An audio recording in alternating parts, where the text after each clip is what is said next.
Merhaba, iyi yayınlar Yunus. Çok teşekkürler Selman. Selman, dün Mezopotamya Ajansı'nda bir analiz yazısı yazdın. Bu yazıyı ve sürecin bugün gelinen aşamasını seninle konuşmak istiyoruz.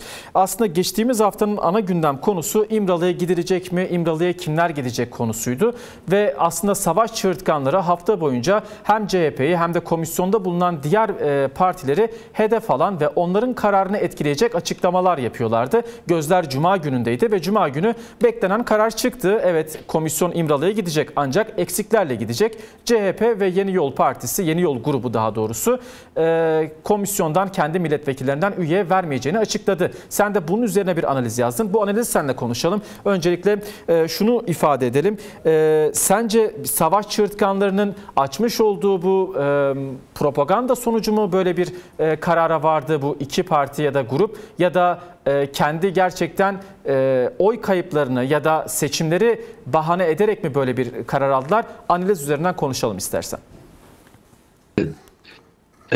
Ya aslında tabii ki savaş çığırtkanlarının ya da rant peşinde düşen belli grupların Kürtlerle Türkler arası bir çözümü istemediği tarihsel bir gerçektir.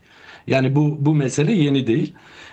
Tabii bu tekrardan bu tarz dönemlerde özellikle Kürtlerle yapılacak olan bir barış ortamının oluşmasıyla birlikte bu bahsettiğiniz klik, bu bahsettiğiniz savaş yanlısı klik hemen devreye girerek tekrardan çözümsüzlük üzerine propaganda yapmaya çalışır ve bunu kendi söz geçirdiği yapılar üzerinde de karşıtlık yaratır. Çözüm karşıtlığı üzerinde de böylesi bir güne gelir. Şimdi aslında evet, sizin de bahsettiğiniz gibi bu özellikle CHP ve Yeni Yol grubu meselesini belki konuşmak lazım. Bu önemli çünkü 1 Ekim 2024'ten bu yana başlayan bu süreçte aslında bu her iki yapı tamamıyla Kürt sorunun çözüm noktasında olumlu yaklaşımlar sergiledi. Meselenin çözümünün meclis çatısında olması gerektiğini ısrarla vurguladılar. Bu anlamlıydı. Zaten bu meselenin meclis çatısı altında çözülmesi sadece bu partilerin ya da bu muhalefet partilerinin istediği bir şey değil ki zaten biliyorsunuz Kürt Halk Önderi Abdullah Öcalan bunu defalarca dile getirdi. Meselenin yani çözümünün mecliste olması gerektiğini zaten Kürt Halk Önderi Abdullah Öcalan daha önceki bütün süreçlerde de dile getirmişti. Bu süreçte de dile getirdi.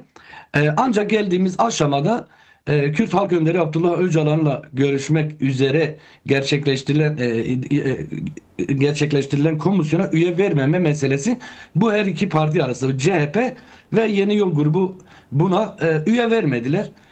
Aslında bu uzun süredir işte bu sorun meclis çatısı altında çözülsün diyen bu her iki grubun meclis çatısı altında kurulan bir komisyona üye vermeyerek aslında söylemlerinin karşıtı bir pozisyona düştüler.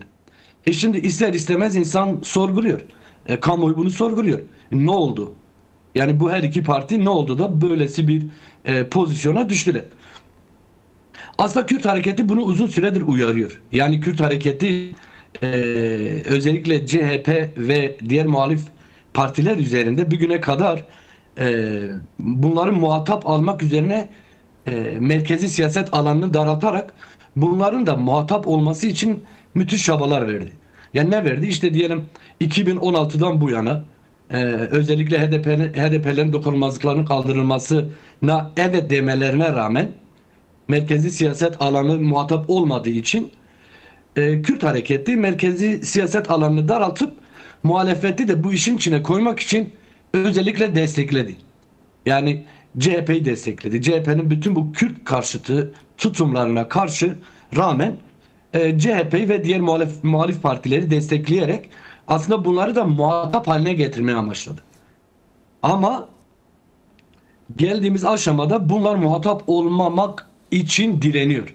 Aslında CHP'nin tavrını belki buradan değerlendirmek lazım. Yani biliyorsunuz CHP sadece Türkiye Cumhuriyeti'nin kurucusu değil.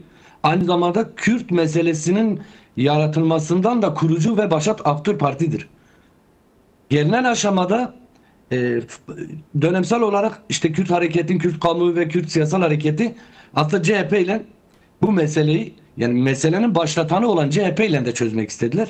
Ancak CHP bir şekilde muhatap olmama noktasında ısrar ediyor. Evet. Bu son gelişmeler de böyle. İşte az önce bahsettik. Yani meselenin meclis çatısı altında çözülmesini istiyor. Evet. Bu doğal bir taleptir. Mesele Kürt Özgürlük Hareketi de, Kürt Hareketi de, Kürt Halk Önderi de, yani bu meselenin temel muhatabı da mecliste çözülmesini istiyor. Yani onların dediğine denk düşen bir noktada yaklaşıyorlar. Ama günün sonunda her ne hikmetse birden karar değiştiriyorlar. Evet. Şimdi bu analizden bahsettiniz. Dün bugün giren analizinden bahsedeyim. Aslında AKP'nin tuzağına düşen bir CHP ve Yeni Yol grubu gerçekliği var. Şimdi bunlar nasıl tuzağa düştüler? AKP ve MHP tabi siyasi mühendislik projesiyle bunu yapıyorlar. Aslında şöyle yapmaya çalışıyorlar. Kürt sorunu çözümü kendisini artık dayatmıştır. Yani bunu kabul etseler de etmeseler de Kürt meselesinin çözümü mevcut konjonktürel durum bağlamında çözülmek durumundadır. Şimdi özellikle AKP muhalif partilerini uzaktan tutarak, yani bu meselenin çözümüne dahil etmeyerek, yarın öbürsü gün oluşacak olan o siyasi tabloda ya da yeni bir seçimde, işte bak gördünüz, bu sorunu onlar yarattı, biz çözdük. Bunun üzerinde bir siyasal hesaplama yapıyor. Bunun üzerinde bir siyasal mühendislik hesaplaması yapıyor.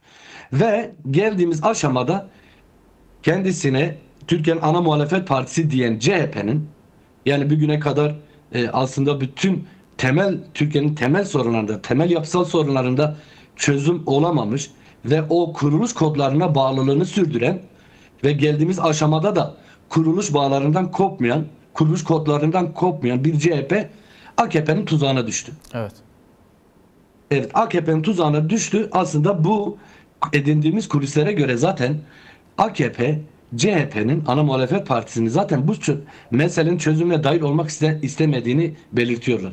Yani aslında bahsettiğimiz kulis bilgiler yani gerçekten sıradan bilgiler değil. Yani devlet içerisinde, yani devletin bu işleyişine yakından tanıklık etmiş kişi bunları bahsetti. Çok net olarak şunu söyledi. AKP, CHP ile diğer muhalif partilerin bu çözüm sürecine katılmasını istemedi ve bu her iki parti, bu partiler de AKP'nin tuzağına düştü dediler. Ve aynı CHP'ye İmralı'ya gidecek heyete üye verme üzerinde baskı yapan aynı yapının, aynı bürokrasideki bazı kliklerin e, Yeni Yol grubuna da aynı şekilde baskı uygulayarak bunları geri çevirdiğini söyledi ki zaten aslında yaşananlar da bunu destekliyor. Nasıl destekliyor? Daha önce biliyorsunuz Ali Babacan bunu çok açık söylemişti.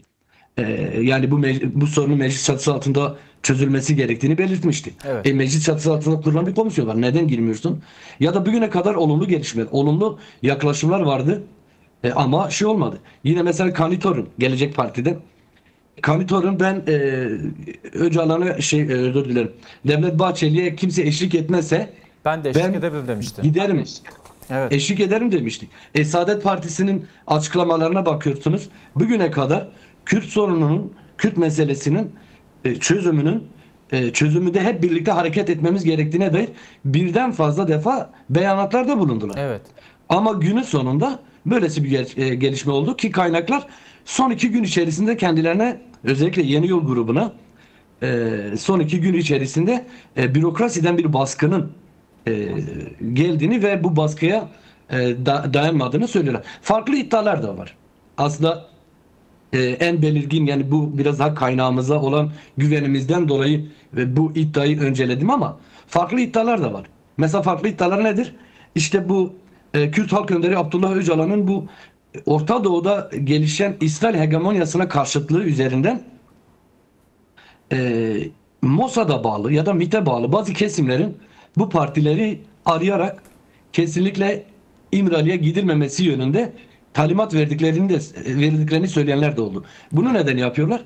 İşte biliyorsunuz, yani Kürt Halk Önderi Abdullah Öcalan tarihsel olarak özellikle Orta Doğu'da İsrail'in hegemonik yapısını istemiyor. Evet. Çünkü bu kendisini geliştirdiği demokratik paradigmanın karşısında yer alıyor.